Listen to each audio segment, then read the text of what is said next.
करण और चैताली ने प्रेम विवाह किया था। दोनों साथ साथ एमबीए कर रहे थे। करण मार्केटिंग में था और चैताली एचआर में। कैंपस में दोस्ती हुई और धीरे धीरे दोनों एक दूसरे को चाहने लगे और पढ़ाई पूरी होने तक उन्होंने एक दूसरे के साथ रहने का फैसला कर लिया। दोनों को अच्छी प्लेसमेंट मिली, पर करण को पुणे और चैताली को मुंबई ऑफिस में रिपोर्ट करना था। यह बात दोनों को ही नागवार गुजरी, पर चूंकि पैकेज अच्छा था इसलिए दोनों ने स्वीकार कर लिया। करण पंजाबी परिवार से ताल्लुक रखता था और चैताली बंगाल से थी।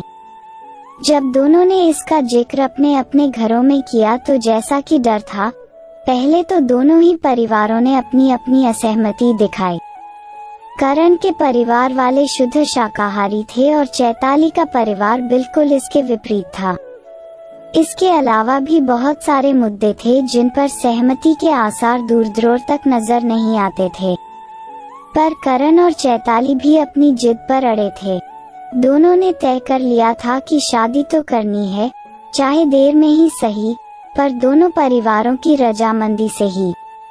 लंबे समय तक चले मानमनोहार के बाद आखिर दोनों के परिवार वाले शादी के लिए मान गए और अगले महीने में शादी की तारीख भी तय कर दी गई। दोनों की मनचाही मुराद पूरी हो रही थी, इसलिए दोनों ही बहुत खुश थे।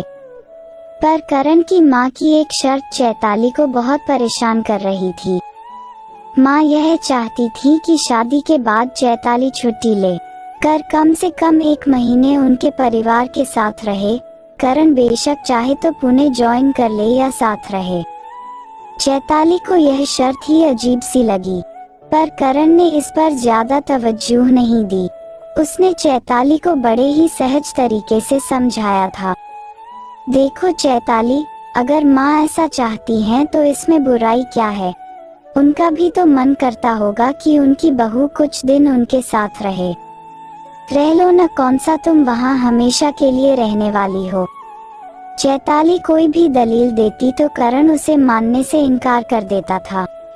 उसे कई बार महसूस होता था कि कहीं उसने गलत निर्णय तो नहीं ले लिया। क्या शादी के बाद भी करण पहले जैसा ही रहेगा या बदल जाएगा? जबकि करण उसे हमेशा ही बड़े प्यार से समझाया करता था और फिर उसका विश्वास लौट आता था। इसी ऊहापोह में शादी की तारीख कब करीब आ गई, पता ही न चला। शादी दिल्ली में होनी थी जहां करण का घर था, क्योंकि उसके दादाजी लंबे समय से अस्वस्थ चल रहे थे। चैताली के घर से सभी लोग 2 दिन पहले ही दिल्ली आ चुके थे और सभी खुशी खुशी शादी की तैयारियों में व्यस्त थे। पर चैताली एक अनजाने डर से परेशान थी। कैसे रहेगी वह इतने दिन बिना करण के? करण की माँ और बाकी लोगों का व्यवहार कैसा होगा? उसके घर के तौर तरीके कैसे होंगे?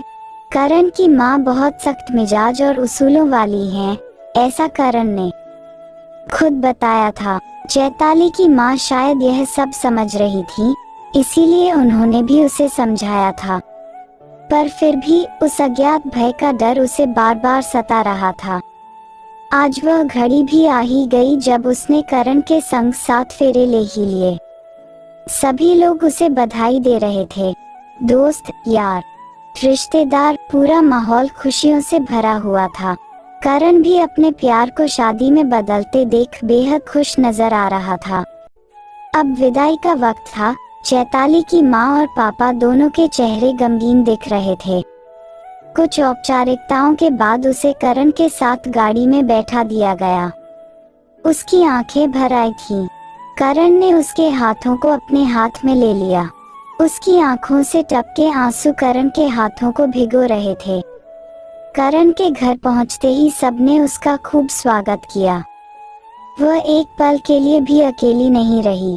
घर के सभी लोग उसकी खूबसूरती, उसकी पढ़ाई और उसकी नौकरी की खूब तारीफ कर रहे थे। करण अपने रिश्तेदारों के साथ बातें कर रहा था और बीच बीच में आकर उससे मिलकर चला जाता था। उसके दोस्त यार उसका मजाक भी उड़ाते थे। उसे यहाँ पल भर के लिए भी नहीं लगा कि वह किसी नई जगह आ गई है। पर जैसे ही उसे करण की माँ की बात याद आती कि वह फिर उसी अज्ञात भय की गिरफ्त में आ जाती। वह कुछ क्षणों के लिए ही अकेली रही होगी कि करण की माँ कमरे में आती हुई दिखी। वह उन्हें देखकर खड़ी हो गई। उन्होंने उसे इशारे से बैठने के लिए कहा और खुद उसकी बगल में बैठ गईं। यहाँ अच्छा लग रहा है बेटा। उनकी आवाज में स्नेह और दुलार दोनों ही था। हाँ मम्मी, उसने धीरे से कहा। बेटे, यह तुम्हारा ही घर है, इसे तुम्हें ही संभालना है। तुम करण की पसंद जरूर थी, पर अब तुम हम सब की पसंद हो। अगर तुम यहाँ खुश रहोगी तो हम सभी खुश रहेंगे। मुझे करण ने बताया था कि तुम 1 महीने रहने वाली बात से काफी डरी हुई हो। पगली, इसमें डरने जैसा क्या है? मैं भी तुम्हारी माँ ही हूँ। जब साथ रहोगी तभी तो मुझे, हम सभी को समझ पाओगी। मुझे भी तो चाहिए जिससे मैं अपना दुख सुख शेयर कर सकूं, उससे अपने मन की बात कह सकूं। मेरी कोई बेटी तो है नहीं, बस यही सोचकर मैंने कहा था। बेटे, अपनापन अपना समझने से ही बढ़ सकता है। अब यह तुम पर है। तुम अगर करण के साथ जाना चाहती हो तो मुझे कोई प्रॉब्लम नहीं है। चैताली सास का दूसरा रूप ही देख रही थी। उनकी बातों से उसे बहुत सुकून मिला। उसने सास का हाथ अपने हाथों में लेते हुए कहा, मम्मी, आप जब कहेंगी तभी जाऊंगी। आपकी बातों ने मुझे बहुत कुछ समझा दिया है। प्लीज मुझे माफ कर दें। उसकी आंखें भर आईं।